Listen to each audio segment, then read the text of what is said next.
everyone. Welcome to the 175th episode of Just Shoot It, a podcast about filmmaking, screenwriting, and directing. This episode is brought to you by patrons Ben Donovan and Jason Apple. I'm Oren Kaplan. I'm Adam. Today we've got producer Rebecca Green on the show. She's made movies like It Follows and I'll See You in My Dreams, and she started a new website that's producer-focused to kind of help share ideas and information about what it takes to be a great producer, and it's called Dear Producer. So dearproducer.com. Yeah, this was an awesome interview. She's like so smart about producing independent film, and she came actually from the studio side. She used to work at Lionsgate, so she knows like all about movies, and her main message of like knowing why you're making the movie before you're making the movie. It's a message we've heard on the podcast before, but she articulates it like really perfectly and kind of really walks us through why and how you should plan for making an independent film. And it was just a real illuminating conversation. Not to mention she made like one of my favorite movies, It Follows, which we get into a little bit and like why she fell in love with that movie, and really cool. So Rebecca Green. Yeah, this is a special episode. I feel like it might be in my new top 10. She's so good at not only producing, but talking about what it takes to be a filmmaker. You know, she lectures at places like Film Independent. She's doing panels all over the world. She works for Sundance. She's, in the know. So this is a real gem of an episode if you are looking to make an independent film. And if you go to our website, we have all sorts of different tags that kind of like help group the episodes together. I'm going to tag this one Indie Film Boot Camp. And I'm going to throw a handful of our other favorite episodes, conversations with Liz Manischel, with Emily Best, all of the kind of the primer on everything we've learned about independent film specifically. I'm going to throw that tag on it. So if you want to listen to our indie film specific episodes, that will be a new way to kind of navigate the site. So Indie Film Bootcamp on justshootitpod.com. And if you've got a favorite episode that relates to independent film, hit us up on Twitter. Let us know which ones you'd like to see on that tag. Before we get into the show, we've got Zach Lepofsky. He's the creator of ShotLister, and he's also a filmmaker. He's here to talk to us a little bit more about the ShotLister app. So, Zach, you are the creator. You're the man behind this incredible app, and you're a filmmaker. So you must have a specific story. You must have a time when you were like, thank God I invented this app. How did it save the day for you? Well, that's very true. I actually built the app because I made my very first movie, which was actually an MOW for the Sci-Fi Channel called Tasmanian Devils, about giant man-eating Tasmanian devils. An MOW, for those that don't know, Movie of the Week. Starring Winnie Cooper from the Wonder Years, killing Tasmanian devils. We went to college together. It's the best Tasmanian Devil movie ever made. But anyway, every day on that shoot, it was just one of those shoots where everything went wrong every day, and which I'm very grateful for because no shoot has ever been as bad as that. So, because you invented ShotLister thereafter. Well, that's very true. I invented it so that I could basically manage all my shots and change the plan because every day the plan would change. And there was this one day where we were supposed to shoot all the stuff with the helicopter because they fly into Tasmania on this helicopter because they're daredevils there to see Tasmanian devils. Get it? Anyway, that's pretty good, man. That's pretty good. But they, on the helicopter day, the helicopter didn't show up. Was it gonna fly in, or were you? No, it was gonna be on a truck because it wasn't actually a real helicopter. Like all the guts were taken out of it, so you could put it on cranes and swing it around and stuff, which was our plan until it didn't show up. So then quickly, the crew's standing around, and I basically moved all the shots around. I was using a prototype of ShotLister at the time that I had built, and rebuilt a whole schedule from scratch on the day. And, we made our day. We went and shot a bunch of inserts that we needed and a bunch of other stuff. And actually by lunchtime, the helicopter did show up. So then we had to cram. Oh, were you pulling shots from the next day into today? Can you do that in ShotLister? Yeah, exactly. If anyone's used Movie Magic scheduling for creating a one-liner, it's very similar, but it's for shots instead of scenes. Is there a martini emoji on the last shot of the day? That's the question. It can actually use any emoji in the keyboard. So go to town. And how was Winnie Cooper? Was she just showing off her math skills the whole time? Well, she does save the day with her incredible skill. She takes all the parts of their crashed Jeep and builds a flamethrower out of Jeep parts. Oh, I've done that. And then uses the flamethrower to, roast Tasmanian devils. And the special effects team actually built the flamethrower out of only Jeep parts. What? With a real flame? Well, they hit a propane tank in the gasoline tank, but every part you could see was from the Jeep. So wow. She's pretty badass in it. But yeah, check out that movie and check out Shotlister. Let's say, $14 for an app. That's like, I need to really like an app to invest that much. Like, is there any way I could preview it for free? Yeah, could you hook us up? Well, I'll do you even better than a preview. How about I just give you a free copy and give a copy to anyone who's listening? Wait, what? That can't be true, right? How could this guy make any money? Wait, but how, are you serious? How would you give a free copy away? Basically, what we're going to do is anyone who emails justshootitpod@shotlister.com, we're going to give away 50 copies every month. So even if you're listening to this, 30 years from now, email justshootitpod@shotlister.com and we'll give you a free copy as long as we have given away 50 that month. But then just email us the next one. Yeah, 30 years from now, people are going to be like, wait, the biggest podcast of all time has an email address at Shotlister? What do they have to write in the email? Just let us know what platform you want. Either, Mac OS, iOS, Android, or whatever platform exists 30 years from now. We'll also have that on your holographic display Shotlister. We'll give you a copy of that as well. Well, awesome. Well, thanks for talking to us, Zach. And if you have tried out Shotlister, send us a picture of yourself using it. Put it on Instagram. Tag us at JustShootItPod. Tag Shotlister at Shotlister. And let us know what you think of it. Okay, we are here with Rebecca Green on the mic. Hello. Yeah, Rebecca, remind me, where are you in the world? I am home based in Detroit. I actually just got back from Hawaii late last night, though. I was teaching a lab in Hawaii, but technically I'm in Detroit. How is Detroit? I feel like I've always heard that the art scene is about to explode. It has. I mean, it is. Yeah. I mean, there's a film community. The state got rid of an incentive several years ago, so it's not quite the same. But no, there's a very vibrant arts community. It struggles now because of gentrification, like most cities, but it's always been thriving, and it's a great place for entrepreneurs in particular. And it's quite a big city. The population isn't huge. It's only about 800,000 in Detroit, but it's quite a vibrant community, and it's really a lovely place to work. And have you always been based there, or have you done any stints in LA or New York? Yeah, I grew up just outside of Detroit in Dearborn, and then I was gone for quite a while. I went to college in North Carolina, and then I spent 12, 13 years in LA. And after we made It Follows here in Detroit, the script was written for here. And after that, I just started spending more and more time here and decided to move back home and work from here. So I've kind of, did that. I tell filmmakers who, would like to never go to LA or New York, I said, well, I was able to leave because I was there for so long. So now my friends, I've been here about 4 years. My friends say, no, you haven't. You're only here about half the year, because of travel, because I'm not here that much. But, so I'm still in other places a lot of the times during the year. But like I said, home base is here. So. Do you think that for filmmakers that are just starting their career, it matters what city they live in?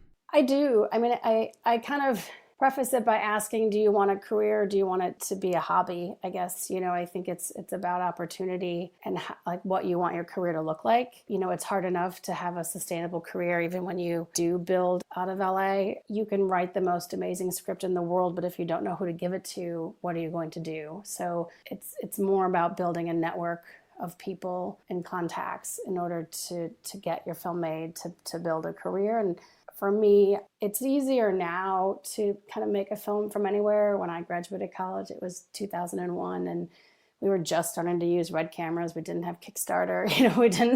We weren't on Twitter. We were, it's like it sounds like I'm dating myself, but it wasn't the same. And so it's so easy now. And I think because it's so easy, you don't think about those connections that you need to have in order to have your film seen, even if you can get it made. So it's really, to me, it's really about what you want your career to look like. I went to LA out of necessity to get a job because I didn't know how to make a movie right out of college in a no budget kind of way. Ultra low budget filmmaking, no budget filmmaking wasn't even really a term at that time. Yeah.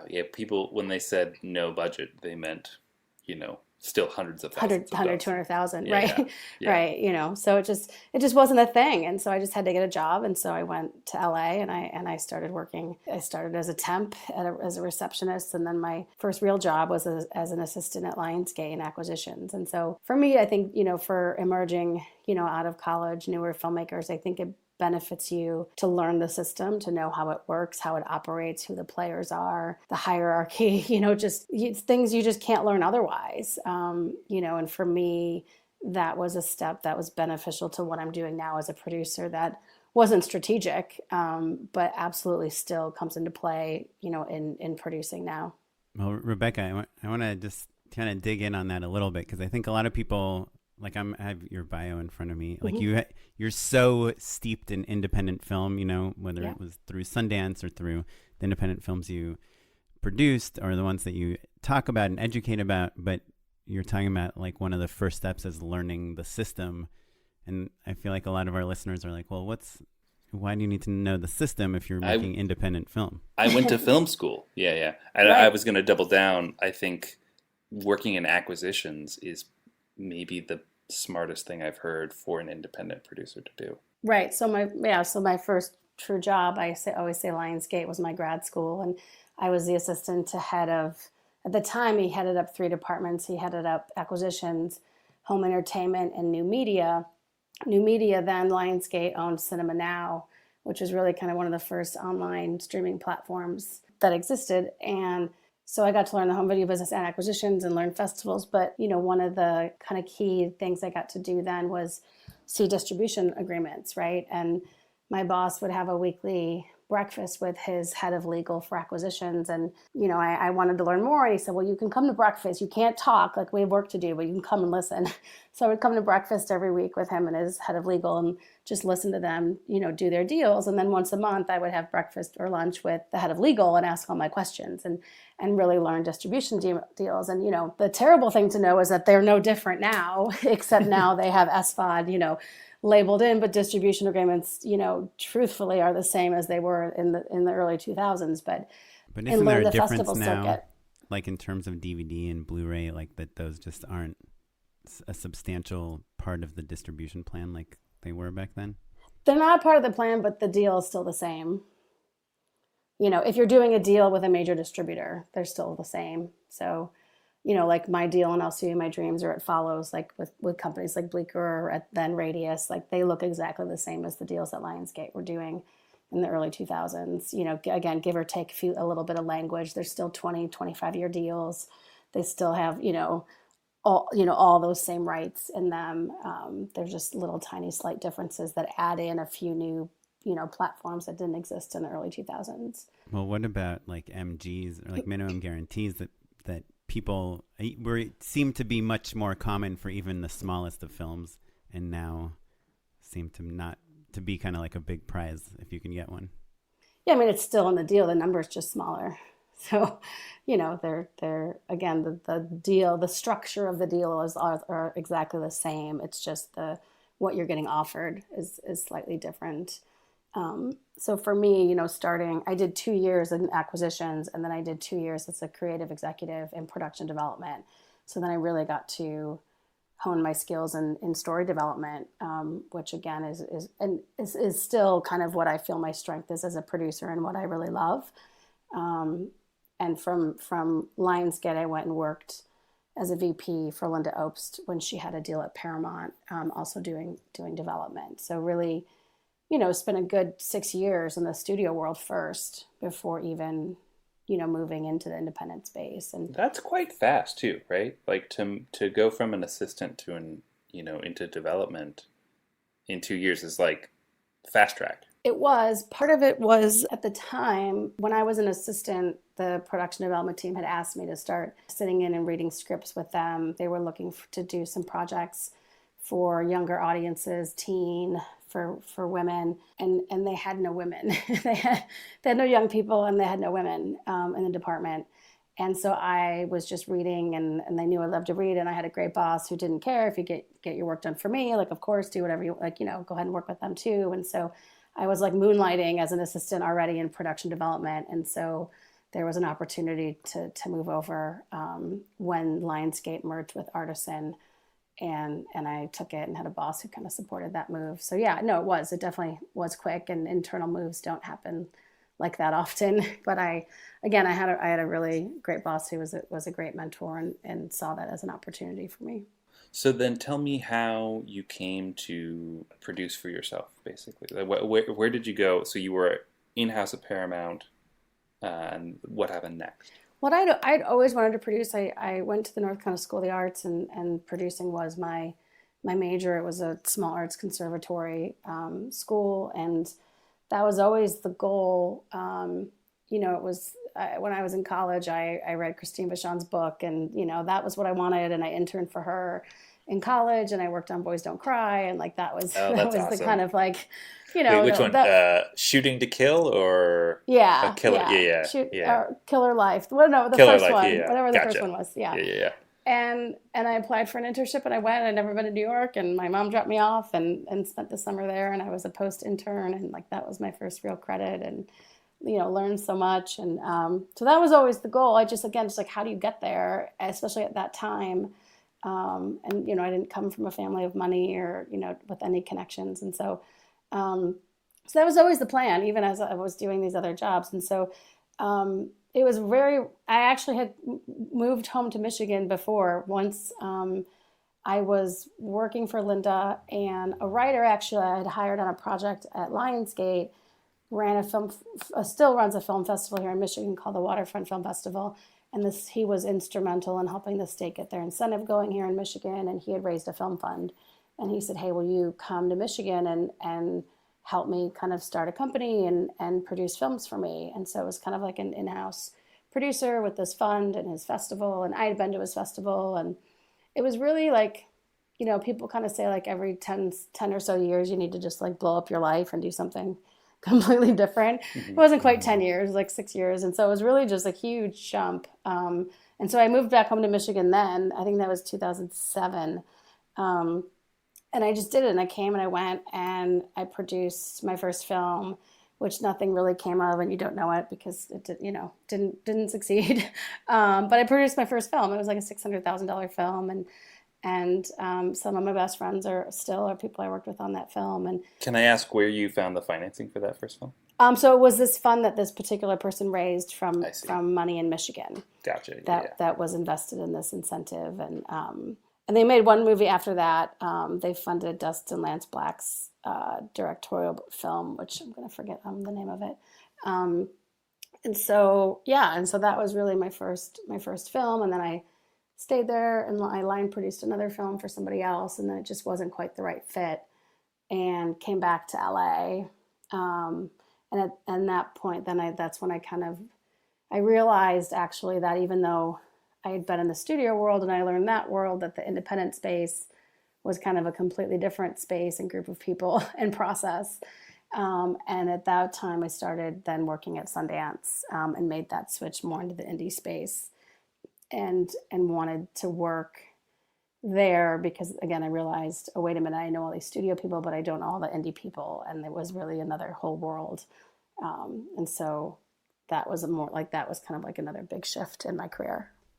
I'm kind of curious about like the difference between the indie space and the studio space. Like obviously, right, in studios, you're spending way more money. It's taking way longer. You're trying to attach talent, like bigger talent and all that stuff. But when it comes to distribution, is it as stark as a difference? Or when you're making your indie films, are you trying to figure out like if this genre and this talent and this cast and this director is going to make back the money in the same way that you were doing when you were working at Lionsgate? I do, because I think that was ingrained in me from working in the studio space. I don't think everybody does. I don't think enough people do. One of the big things that I took away in the difference was when I started producing after studio life, I was developing scripts that didn't have directors, and I couldn't get them going. And I didn't understand why until I got more in the indie space and realized, because most of the really talented directors are developing their own stuff. They're writing their own stuff. And in the studio world, you're doing it differently. I mean, sometimes it comes, sometimes it's a writer-director, but most of the times it's a script and you're bringing a director on. And so that was one of the first kind of key things that why I wasn't moving forward, that I realized I was doing wrong. in the studio world, you have distribution, so you don't even really think about it. I mean, you are thinking about audience and who is this for and how are you going to market it. Marketing conversations happen at the point of greenlighting a film. When you are deciding, should we make this film, you are thinking about how are we going to market this? What does this look like to an audience? Who comes to see this? You are running numbers on, is this going to perform, and what does that look like both for theatrical and home video and, across the board international. And that's how decisions are made. And so I do that as an indie producer. I absolutely think about the financials before I choose to make a film. I would say I am a rare case to do that. I think that's really interesting what you say about in the indie film space that the directors, it's harder to attach a director. I'm sure like all of our listeners that are directors are like, you could have attached me. Like there's probably, right, like tens of thousands of directors starving, especially for their first movie or even for their second movie. But when you were developing that stuff, were you trying to find like kind of a known director in the indie space? I don't remember, honestly. I don't remember. It could have also just been I didn't have enough, credits behind my name. People didn't know who I was. I don't know. I don't know. It might have been that. I mean, even though now though, like I've kind of the last 2-3 years really been focusing on pulling in more of that development work I did as an executive and bringing that into my producing work. And I do find it's really hard to package projects in a development way because, I mean, a lot of the great filmmakers are developing their own material. And also I'm finding now that there is a sense of urgency that people want things to go very quickly. People don't want the book that's going to take another 2 years to get ready. They want something that can shoot within 12 months. When you say people, you mean on the filmmakers or the financiers? Across the board. I mean, financiers as well, but filmmakers who've had success, I'm finding really kind of want things that are going to go quickly. Well, so the $1 million question is, what makes a great filmmaker? Like for you to want to work with them? Or like what are some qualities that like get you excited about a filmmaker?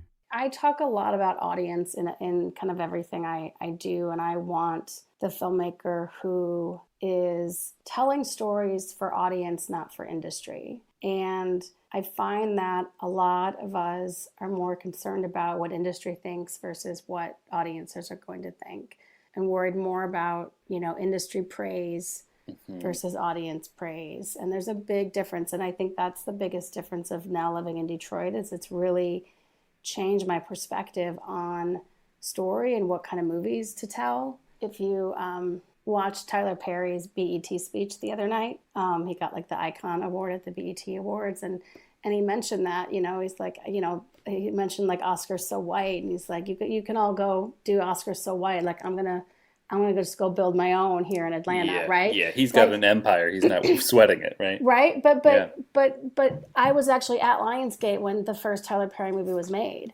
and I remember.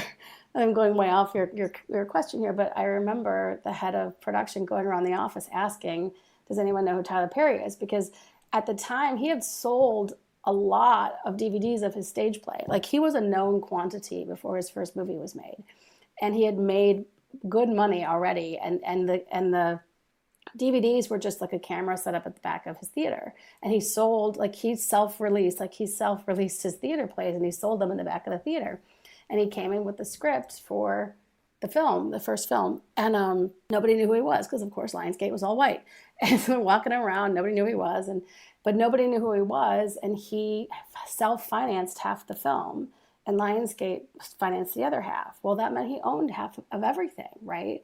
And so Lionsgate didn't take the risk on him and finance the full film. And they should have, because he came in with a proven success already. And so it's just, like, to me, that is everything, right? That is a filmmaker who knows that they have an audience and has found it and is focused on it and is servicing his audience, and in return, made, like you said, made his own empire. And I just think there's just too many filmmakers caught up in festival approval and critics and reviews, where nobody goes to see a movie here because it played Sundance. Like it's not a thing that exists in the world. And so I want filmmakers who are open to just ignoring industry validation and like, let's really talk about who you're making your movie for. And the filmmakers who are going to be, truly collaborative, I think that people who are just making movies for themselves also aren't as collaborative as people who are really kind of opening up to think about who they're making it for. And I've been in different situations where it's completely collaborative experiences, and other times it's clearly one person's not, and I don't even like to say their vision, because nobody makes a movie by themselves. Everyone's like, singular vision. It's like, okay, well, let's take away all those creative people on set. And is the vision going to be executed? Like, I don't believe in the singular vision. I'm just not that person. I don't think that is how movies are made. Well, and I think the more time you spend making movies, the more apparent that is. Yeah. Right? Like, I think when you start out as a young director, that's the thing that they teach you first, right? Like, you learn auteur theory and, like, just the idea of, like, I mean, especially, like, for people our age, where you see an independent filmmaker and you're like, oh, yeah, like, that Steven Soderbergh did that whole thing himself. And, like, it only cost $10,000 or whatever. You know what I mean? All of that sort of mythology, right? Yes. That's, like, so helpful for selling movies to a certain audience, but it's all marketing. It's, there's no reality to it. Right. Or like, even just like, I read all the time and I give notes and I read, like, it's just a part of what I do as a filmmaker in the community. And there's a filmmaker who, had wanted to work with and talk with a lot. And I had read a script of hers. And I just, like, to me, there was like no point in it. Like, no one, like,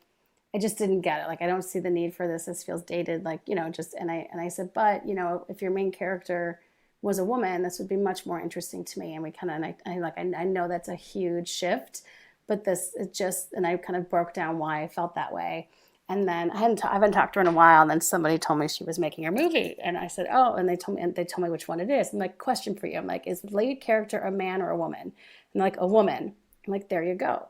So she took the note, like, and it was a half-hour conversation. It's like, so, and my name will be nowhere on that movie. And it doesn't need to be. Like, I was just giving her notes in my opinion. But to then call that a singular vision, sure, right? You know what I mean? It's like, that came from me. And like, she ingested it and turned it around and spit it out. And it is hers now. But like, you just can't, like, to lead with that all the time in our industry like we do.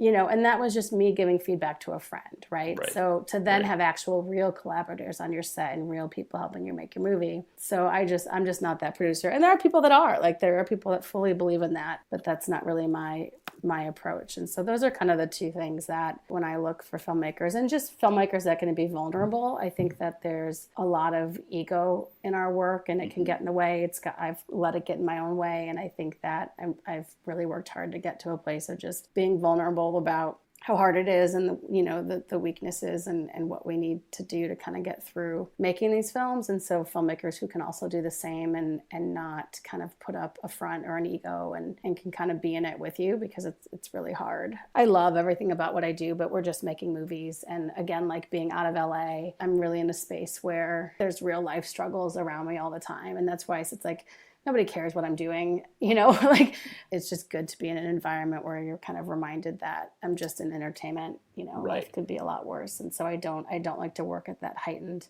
level of urgency that this is just so important. I do believe art is important and movies are important and entertainment is important, but to a certain level. I want to circle back on something that you kind of mentioned a little bit earlier, just about the idea of filmmakers creating their films for an audience, and ask, does that mean commercial to you, or are those kind of two separate ideas? They're two separate ideas. It doesn't matter how big that audience is. It doesn't mean commercial. It just means define who that is. There are filmmakers who want to make films specifically for the LGBTQ community, which is this kind of a very specific sub-audience, right? Those can be told in big commercial ways too.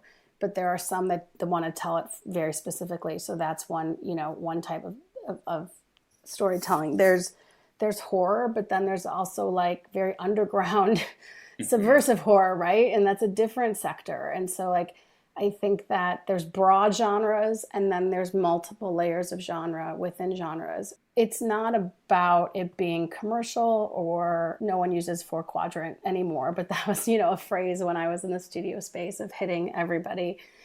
You just have to know what it is, because knowing who your audience is how you end up building your project. And so when I read a script, it's first is, do I connect to it? Is this a great script? Do I connect to it personally? And the second question is audience, because then that's how I determine the budget. Like, if this is the audience for it, like, what is that size of the audience? But then second, how does that audience consume movies, right? So maybe How do this, I get to them? Sure. maybe this audience is the older I'll See You in My Dreams audience that does go to the theater, or maybe it's the young audience that doesn't go to the movie theater. So that's then going to determine the platform that I'm releasing on, which also determines how much your movie gets bought for, which then determines how much I have to raise, which then determines my budget, right? So it's like all works backwards. And so that's why I asked that, because, you know, filmmakers, an art house isn't an audience. People say that all the time. Art house is a place you watch your films. And that, like, that drives me insane. It's like, okay, art house, like, there's young people that go to art house. There's old people that go to art house is a place. And so really defining your audience, it could be 10 people, but that is also going to tell you how you're going to make your movie. And are there thresholds for you personally as a filmmaker where you're like, well, you know what, this is too narrow. It's a very specific audience, but it's too small for us to strategically manage to make our money back or make a movie in the first place? There is for me now. I mean, I'm at a place, you know, having made a handful of films, like, I'm trying to push out of the $1 million and under budget just because right now it isn't sustainable. And I've had 2 films that were very successful and 2 films that didn't perform as well as I expected them to. And it's just as hard to make those movies, whether people see them or they don't. Having had success at the level of It Follows and I'll See You in My Dreams, like, it's really hard to then not have your films screened at that level. And it doesn't even have to be theatrically, but just to have your films known in that way, it really is quite rewarding. And so yeah, once you get a taste of that, it's hard to go back. It really is. Because again, the work is the same. The work is not different if nobody sees your film. And so for me, to be honest, I'm really trying to find work that I think is undeniable, because I think that's what's needed in order for people to turn up for your film. That is a word. If we don't use 4-quadrant anymore, we say undeniable now, nonstop. Right. What does that mean to you? It was like there was that New York Times article the other day that kind of broke down, you know, all these filmmakers and executives, like, what they think about the future of movies. I don't know if you saw, and like, I don't know if it was like Tom Rothman, one of the top studio execs said about young people, said, you know, younger people don't go to the movies, they go see a movie. Right. And like that kind of helps define it to me. It's like, I want, you know, I'll See You in My Dreams and It Follows to me were undeniable. When I looked at those, I didn't, you know, you never expect success in the way that they think they happen, but there were qualities to those films that I felt I'd never seen before. And like, I actually never wanted to do horror. I started at Lionsgate having no interest in horror, but my boss was a horror aficionado. And when I started there, he just bought Cabin Fever. I was there to see how the Saw franchise came to be, and Open Water and The Descent and House of 1,000 Corpses, and like, you name it, like, in that whole wave of horror kind of reinventing itself, I was at the front line for it. And I read everything. And I even worked on all the creature features and the Ginger Snap series and Leprechauns, like all the B DVD titles too, because that was also his world. And so I'd seen everything. And then when I read It Follows, I'm like, I haven't seen this. And that was rare. Like, and that was just from the script. Yeah. And listen, the script, like, I worked on it with David, and we did drafts, and, you know, and I helped develop that as well. But there was something about what he presented me in the script and his vision for it that I had not seen. And same with I'll See You in My Dreams. Like, I just hadn't seen something done for that older audience in the way that Brett was doing it. That's what's undeniable to me, is, have I seen it before? And it's really rare to come by, which is why I don't have a huge body of work. There are producers that are churning out movies several times a year, because that's what you need to do to make a living. But I'm not going to produce something just to produce it. I have to feel it really is something I've not seen before, because I do want the films to push through. And if they don't, they don't. Like, even my other, like, my other narrative film, And Then I Go, is about 2 young boys involved in a school shooting. And I absolutely believe the same thing. Like, there is not another film like that exists. It just didn't hit in the way that I think it should have. I think it was just too hard of a film right now for the country. Well, let me ask you, you know, about these features. How did the scripts come to find you? How did you first come across these movies? They're always kind of in roundabout ways. I actually don't get a ton of submissions. Agents don't send me anything ever, to be honest. I don't know why, but I don't get like normal submissions. I'll See You in My Dreams. Brett Haley and I went to the same college together, though not at the same time, and we were connected on his first film. The actress in his movie reached out to me and wanted me to help him on his first film, The New Year, when it was in the festival circuit. And so I actually just started working with Brett and helped him sell his first film and helped him on the film festival circuit. And we started collaborating then on And Then I Go, actually first, but couldn't get the movie made. Again, it's about a school shooting. We started working on it, in 2011, I think, when nobody was talking about school shootings in the way they are now. And it was just too hard to get going. And I said, you need to write something easier. You need to write something smaller and easier, like more accessible. We just need to do something different, and we won't, we're not going to abandon that project, but I can't get it made. I just can't right now. And then again, that's like that being vulnerable part, like just admitting it, like it's just not going to happen. And he didn't have anything and I didn't have anything. And he wrote I'll See You in My Dreams. and that was how that script came about. So I was there, he pitched 3 ideas to me. And actually Dreams was the one that I was like, I don't know. It sounds really cheesy. And he just said, I don't know, there's just something about it. And he writes super fast, and he churned out a draft and gave me the first draft, and it was fantastic. And we developed it and made the film.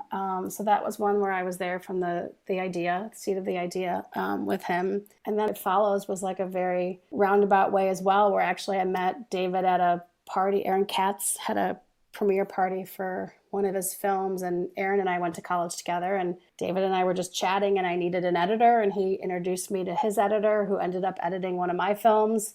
And then like a year later, the editor said, hey, David's got a new film, and it's in Detroit, and I know you're from Detroit, and I know you know horror, and it's horror, and you guys should meet, and you should read it. And I said, okay. And I got it through the editor that David worked with, who then edited It Follows as well, and edited Silver Lake. They're college friends together. So there's just kind of like this random, like I was saying at the start of our conversation, like who really does matter, even if it's just like the people you went to college with, or you're at a party, or you're out, like we were just at a bar in LA, right? I'm curious about, I already mentioned before we started recording that I'm a huge fan of It Follows, but I'm curious, like, I guess if we can do like a real quick case study of how you decide like a budget on that film, and because it has like no names in it, right? No. At least no one that I knew before I saw the movie. And then it ends up doing so well. So I guess I'm curious, like how important is the cast in order for you to make it and raise the money for it? And then also like in terms of showing it to the world, like how important is a festival premiere to bring like a movie with no cast like out into the world? Well, casts for horror films don't really matter. Again, that was something I had learned at Lionsgate, and preferably you don't even want name cast, because I think personally it ruins the experience. And if you look back at the horror films you really loved, I can probably guess that they didn't have cast in it you knew. It just helps you suspend disbelief better. Or you learned of them later, right? Exactly. That's what launches them, right? Yes, they became something after the horror film. Or even like Micah Monroe, right? She's like has a great career now. And she had done, certainly had worked before, but not in a way that people really knew who she was. So that was a film that, the goal was to have raised like 1.5 million, but weren't able to raise that. We made the film for 900,000, a bit more after that, once we actually finished the film and delivered it and premiered it. And that was the way we did that film was, really, most indies under $1 million are pure equity plus a tax incentive, grant money if you're lucky. We didn't have grant money on it. So it was equity plus a tax incentive. The tax incentive was about $180,000, which was a Michigan incentive that doesn't exist anymore. And the rest was equity. And so what we did, though, is we brought on board an international sales agent, Visit Films, who had sold David's first film, Myth of the American Sleepover. And, for indies, you can't really pre-sell international for many reasons. But sales agents can do estimates for you, and Visit Films is a reputable sales agent. They sold his first film. It was genre. And David's first film did well internationally. And so Visit Films did estimates for us. And estimates are going to give you, a low, middle, and high. And so on the low end, I think the low end came in around 800,000. And so we took the estimates and we went to investors, to equity investors, and said, listen, on the low end, Visit feels they can they can sell the film internationally for this amount. That doesn't include a US sale. And so it was just some, backup to say that if we make the film for this amount, worst case scenario, they feel that the international value is this much. There's no guarantee whatsoever. The film could turn out a complete disaster and Visit Film sells $10,000 worth, and that can happen. But again, you're looking at a track record of, David's film, the script, the lookbook. David also did the most spectacular lookbook I've ever seen. I use it when I teach all the time.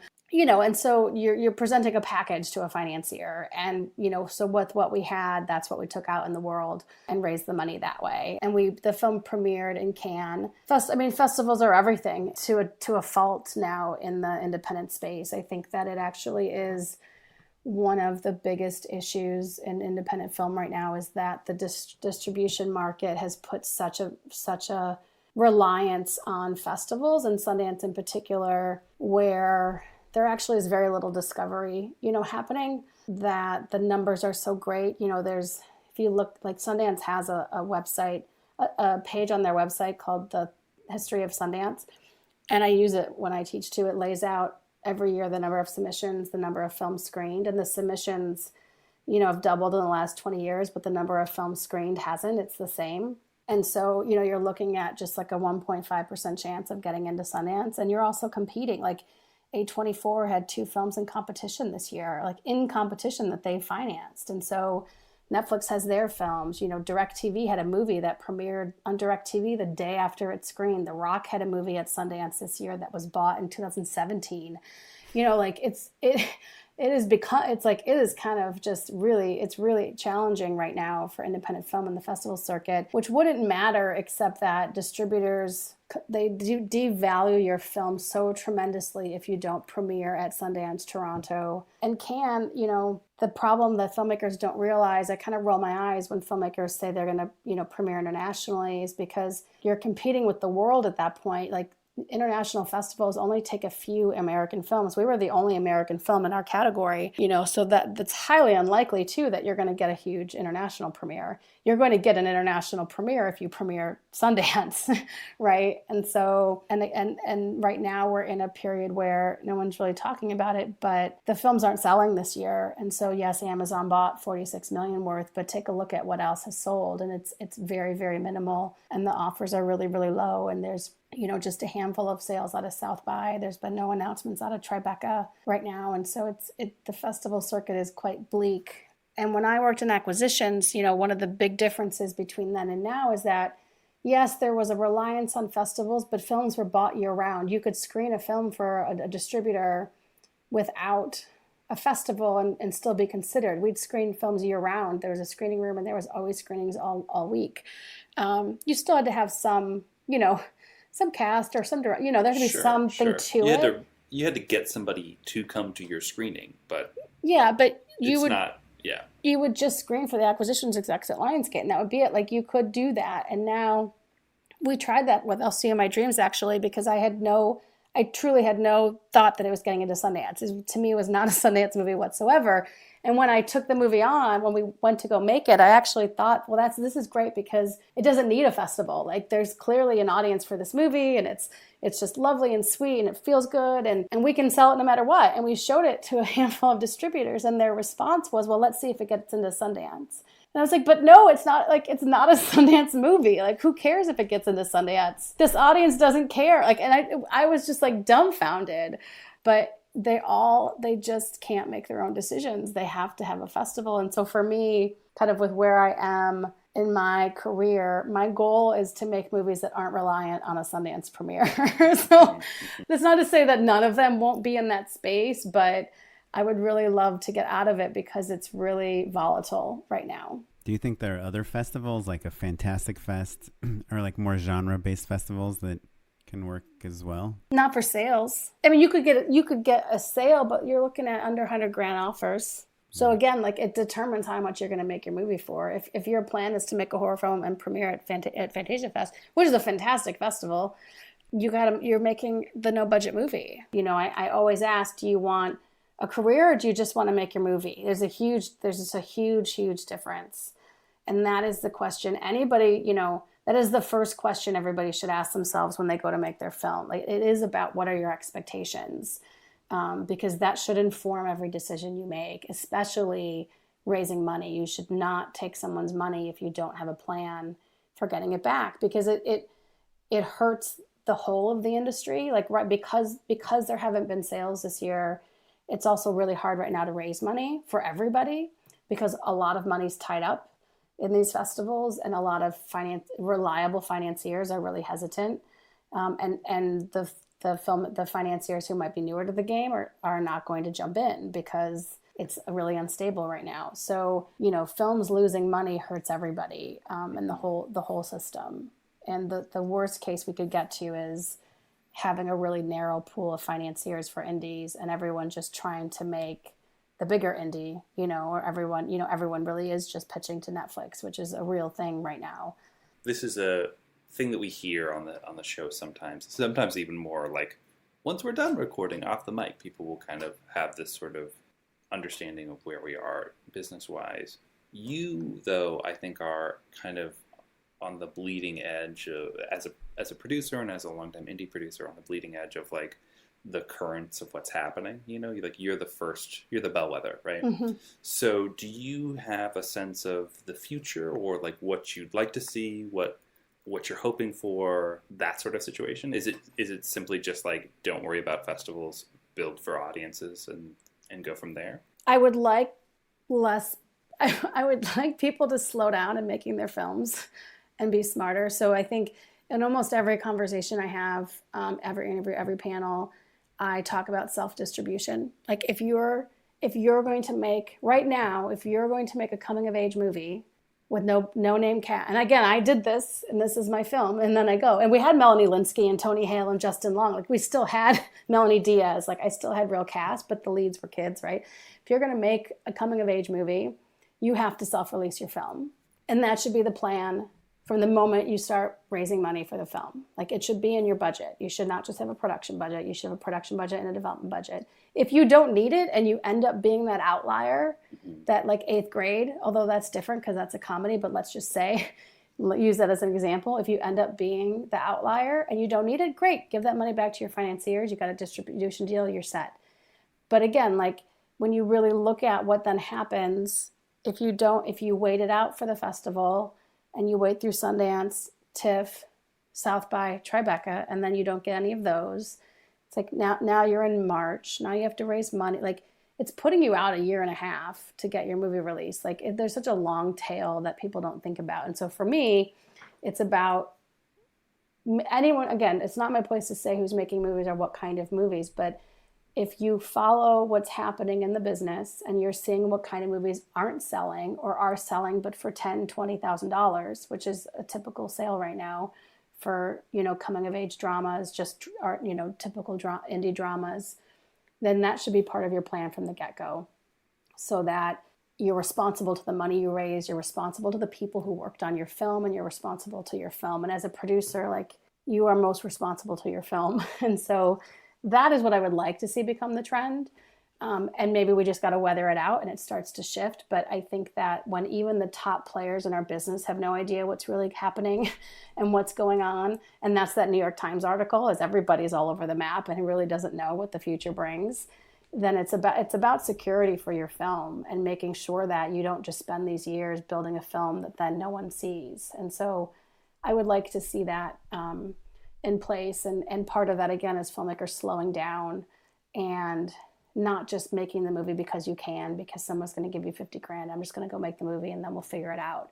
I think that's the worst thing that you can do. And I want to see filmmakers being more thoughtful about the process, about distribution, about the audience, about getting their financiers their money back, and again, that's like, all this traveling and teaching in labs, like, so much of it is just, let's just get it in the can, that philosophy that honestly is taught in film schools sometimes, and nobody teaching distribution or the realities of what distribution is right now. And that to me is most important. And, the Dear Producer website, you'll notice, is I don't hardly ever talk about production at all. And even when I teach, I tell people that ask me to do a panel or teach, I'm like, just so you know, like I usually skip over production because that's so easier to learn. People don't really talk about building the movie and then selling and releasing the movie. And those are the areas I focus on because it's the least talked about and the hardest part of the process. Production is going to be, 6 to 10 weeks of multiple years. And do you think if you're like a director, producer, or writer that is trying to kind of break into the studio system through indie film, that it's still just as important to figure out how to sell your movie and make your money back and distribute it? It's more important because the people that are picking up those filmmakers are the ones that have that breakout success. And even if it's not the financial breakout success, you are still that hot commodity at a festival. There are films that, weren't necessarily like the box office success, but they were that person at the festival. And studios, more than anybody else, cares about audience and profit. So they absolutely want to know who you're making this movie for. Because again, they are talking about that before they decide to make a movie. And they, again, bring in their marketing departments to talk about that. At the end of the day, like, it doesn't have to be how you make decisions, but to not take into consideration, I think is a bit irresponsible. I want to get into Dear Producer, but before that, I just want to dig into one detail that I'm sure Matt could guess right now that I'm going to ask you about. David Robert Mitchell's lookbook that you said. Yeah. What you literally, Oren, you went, ooh. Yeah, because I mean, we're filmmakers. We write and we direct and we pitch and we write a lot of treatments, and we're always trying to find out or try to figure out how we can make something that doesn't look like a million other things. Like, one of the things I've learned from working in this business for a while is that what worked for you 5 years ago probably is not going to work for you today, because everyone caught on to making a Rip-O-Matic. Now I've seen like 100 Rip-O-Matics. Who cares? So what's like, can you tell us like what was so fantastic about David's lookbook that got you excited? It was specific to the film, but he kind of told another story within the story. So it wasn't just a synopsis. Like, he pulled photos from the photography Gregory Crewdson, which if you look at them and then look at it followed. I mean, if you just pull up his photos, you'll see like, oh yeah, that looks like it follows. Like, there's so many other photographers and filmmakers reference, like visual referenced in It Follows. And that's not, that we talk about that. David talks about that. Like, there's lots of influences in that film. But the lookbook was written kind of like a journal entry from a girl. I just pulled it up as kind of a reference, but it was like, I really liked him. Even after this, I still have feelings for him. I'm so stupid. He told me that he passed it on to me. And so like, it's this like kind of inner monologue of this girl, but then there's photos of the suburbs. And then it says it started with sex. Did I catch it? And then there's photos of the city. The city is rotting. Its presence is always behind. Something's walking closer. Is someone watching me? So it's just kind of like laying out. It might be crawling through your window or approaching you through a crowd. So it's like the story. It's like you're following a story as you're looking at these photos. He's telling you about the character and the premise and the world without you feeling it enters while without you sleep. a headline that says characters, premise, and world. Yeah. Exactly. But then that takes you to like page 20, and then there's his director's statement, his bio. Actually, there's no synopsis. There's no synopsis at all. That's right? so good. And he talks about it in the statement of what it is. But you just clearly, but then you read the script. It makes you want to read the script. It creeps you out. It makes you wonder. You have no idea really what's going on. And I don't know. It was just like you say undeniable. It was one of those things where I'm like, I've never seen a lookbook like this, and I still haven't. And I started working on that in 2012, I think. And the images, they're not like the same person from picture to picture. Like No. They're not. They're all. I mean, like they're all just different tonal imagery. women. The photographer is the same. I think all the photographs are this one photographer. Some might not be. I think some of them are probably different. But it all has a similar look to it. I think some mistakes filmmakers have is just you'll look at a lookbook and there's not a consistency. There's lookbooks and there's pitch decks, and they're different. So like I'll do a pitch deck from a producer, and that's more for like a financier, and it has a little bit more information on the business aspects or comparable films, or a bit more information. There's no comps in this no, document. This is like my bio's not in this. It's just David and the style for the film. And I think this was really important because the script, as is the movie, is vague. You don't, and the first draft certainly was it wasn't his first draft, but the first draft I read, definitely still needed some explaining to do. And so I think that this in particular really helped you understand what the tone and the feel was going to be. And so genre in particular really needs that. And that lookbook helps you with the tone of a film, more so than like a pitch deck or business plan. And so I hadn't seen anything that was as effective in that space as this. And I, again, still haven't gotten anything from a director that I feel like has done it this well. A friend of his was a graphic designer, so I will say like he took the time, had a graphic designer, put in the work, paid his designer friend, like, he was really serious about it. And that is something that too, that I've had directors put them together and like I literally redo them for them because it's just sloppy and not like you have to put the time together to do it. And David did that. Wow. Well, awesome. Well, so now you're unleashing all your wisdom and the wisdom of the collective great independent producers of our time on your website, Dear Producer. Yes. Can you tell us about that? Yeah, so I started that.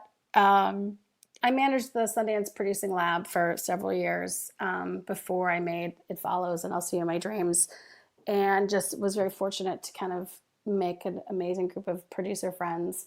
And over the years found that I was having the same conversations with all of them, but there wasn't necessarily a community of producers kind of talking to each other or everyone's always focused on their projects and their filmmakers and never really stopping to look at the business on their own and for themselves and what producers need. And so I'd seen kind of other groups try to get together and do things, but nothing ever happened because, again, producers are never focused on themselves. And so I just thought, well, what can I do on my own to help the producing community, and came up with this website and by accessing all these great producers that I know. And so the site is a place for producers to, share their experiences and tell their stories. And they are, the majority of his interviews that I do with producers. And the idea is to just really dig in, in the way we're doing here, but every week with producers and talk about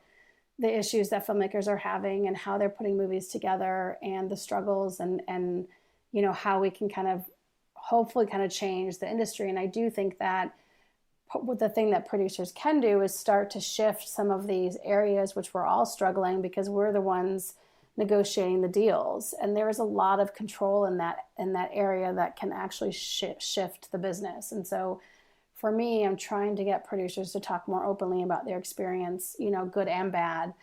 And then, offline, I am getting groups of producers together at festivals, and we're having smaller kind of conversations about this and looking for ways to move the needle forward in different areas.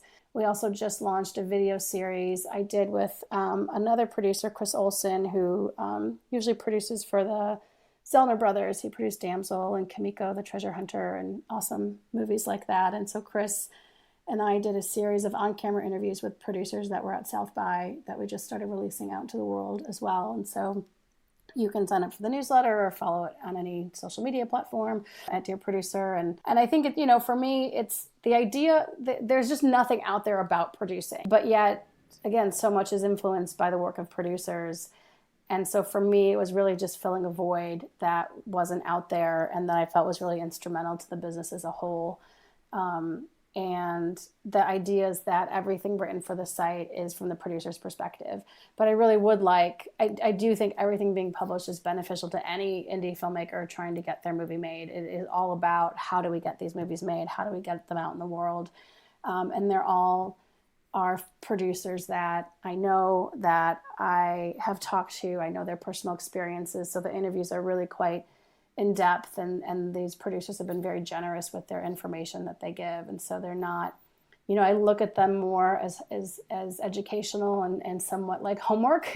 They're not short clickbait articles. They're quite in depth. But I think that's really where the benefit is in terms of this kind of information. What I love about it also is it's sort of kind of solving the problem that you have of like feeling frustrated by filmmakers who, you said are surprised by the nature of the business, right? So it's like now, like no one has any excuse. Like you're serving it up to everyone, right? Like this is exactly how to make a movie, and also like the nature and state of the business, basically. Yeah, and I when I teach or do panels, like I do these pop quizzes where I'll ask, okay, well, who in the room, whose goal is it to make their movie and have it premiere at Sundance, right? And everyone puts their hand up. And I'll put my hand up because that was a goal of mine as well. But then I'll say, okay, well, who can name the film that won the grand jury prize this year? And everyone puts their hand down. And no one can even name the film, right? And so so part of it is just like, it is that aspect of you're not ready. A lot of it's like, okay, if you still want to do this, then go do it. It's a little art school confidential. Yes. Yeah.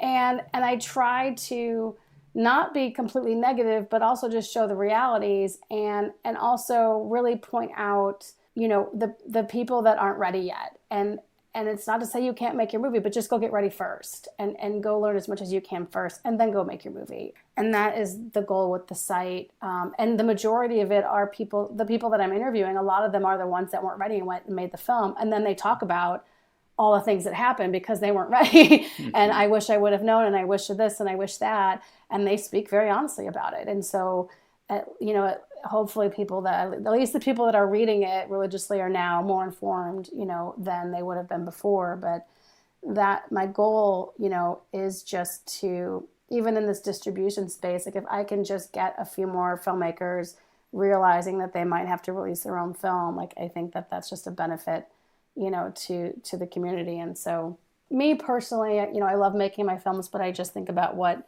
impact am I leaving the business other than my films, because I also feel like, It Follows will live on, I think, for a very long time. But I think in general, we're not an industry that is really making classics like they used to, because I think the volume is so great as well.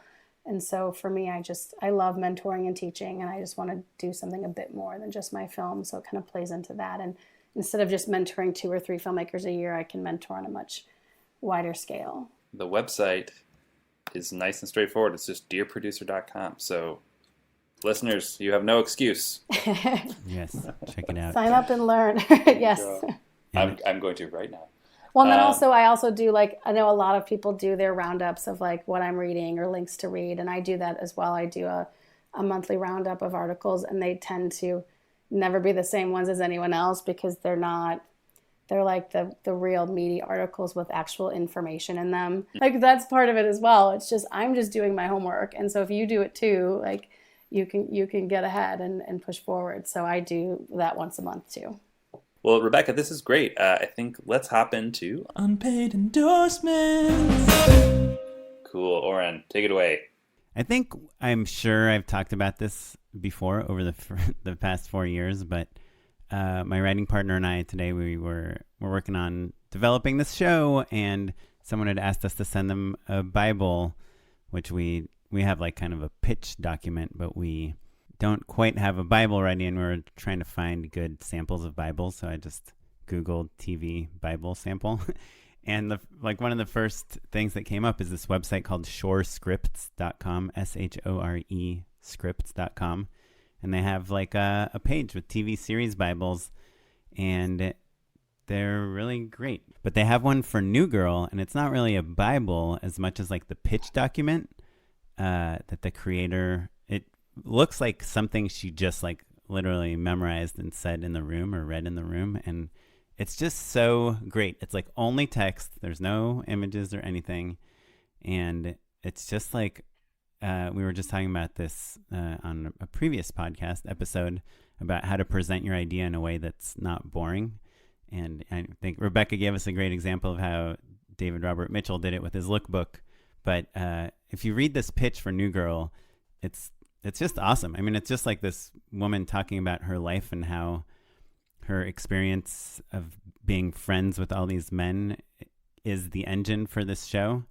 And it's just kind of like real fun and funny to read. So check it out, shorescripts.com. That's cool. I get asked that question a lot as well, and that's interesting I just pulled it up to have access to it too. Yeah, it's nice to be able to be like, just check out this website. Yes. And they're all completely different from each other. That's I think the most interesting part, which is also like what Matt and I were talking about the other day. TV in particular, because a lot of, everyone wants to be in TV now, and it's so much harder to get into TV than it is to get your indie made. And so, but most people don't have examples, and this is helpful. Awesome. Rebecca, do you have anything? Yeah, so I'm a big book reader, as I said, and always surprised that people in our industry don't read books.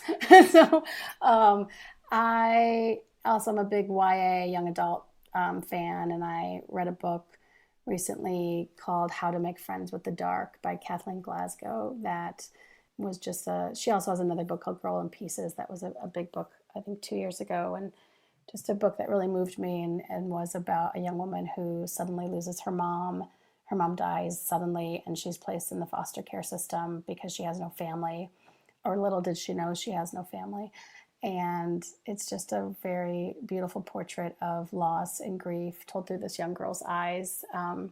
Again, in kind of a way I've never seen before, and it's quite heartbreaking yet beautiful. And I just fell in love with it. So I'm promoting a book because I want more people to read, especially filmmakers. How to Make Friends with the Dark. 4.3 out of 5 on Goodreads. I would challenge all the filmmakers to do the 52 books in a year challenge, which is a book a week. Because, story development is a big part of producing. All filmmaking. Filmmaking is storytelling, but yet so many people don't really read. And to be a good storyteller, the best place to start is to read. And you really, how do you become a good storyteller? How do you learn how to give notes on a script and rewrite your script? And it's from studying storytelling, and the only way to study storytelling is to read. So, well, that's a perfect segue into a book called Flying Saucers Are Real, which is, I don't think exactly, there's some fascinating storytelling to it, but is more of a coffee table style book by Jack Womack, and it is a collection of the kind of paperback books that were printed during the height of UFO mania. So they were paperbacks that people wrote with titles like Men from the Moon in America. Did they come in a Russian satellite? Or UFOs Confidential. I'm just kind of flipping through it. It's basically a collection of just all of the quote-unquote true accounts of people who were said to have been abducted by aliens, and kind of the weird subculture of sci-fi writers turned, true crime or true story writers that kind of were tried to capitalize on the UFO phenomena of 50s and 60s. The book posits that it's like the advent of the first real meme is the UFO meme. So Flying Saucers Are Real is a real treat to just have laying around. Sounds like a real nerdy podcast. Totally. Yeah, if you don't want to have a bunch of old UFO ephemera laying around your apartment, you could have one book that puts them all into one place for you. Great recommendations. Rebecca, if we want to find out more about you, do you tweet? What's the best place to follow you? Twitter is Reb5, REBFIVE, or the same on Instagram. And then Dear Producer is Dear Producer across all platforms. Cool. And if any of our listeners are thinking of making an independent film, just tweet at Reb5 and she will talk you out of it. Just kidding. Yes. Cool. Well, you can find out more about the show and everything we talked about at justshootitpodcast.com. We're across all social media at Just Shoot It Pod, and we love to hear your thoughts on everything. So just email us, justshootitpod@gmail.com, or you can leave us a message at 2626-SHOOT1. We love getting voicemails. If you want to find me, I'm on Instagram at okaplan. And I'm at Mr. Madenlow across all platforms. This episode was produced by Madeline Rosewatt. Our webmaster is Ewan Williams, and you're listening to the music by the Free Music Archive and the artist Jahzzar. Thanks, guys. Cool, thanks. Thanks, everyone. Cool. You literally, Oren, you went, ooh. I think so. I think it will. David also did the most spectacular lookbook I've ever seen. I use it when I teach all the time. Ooh,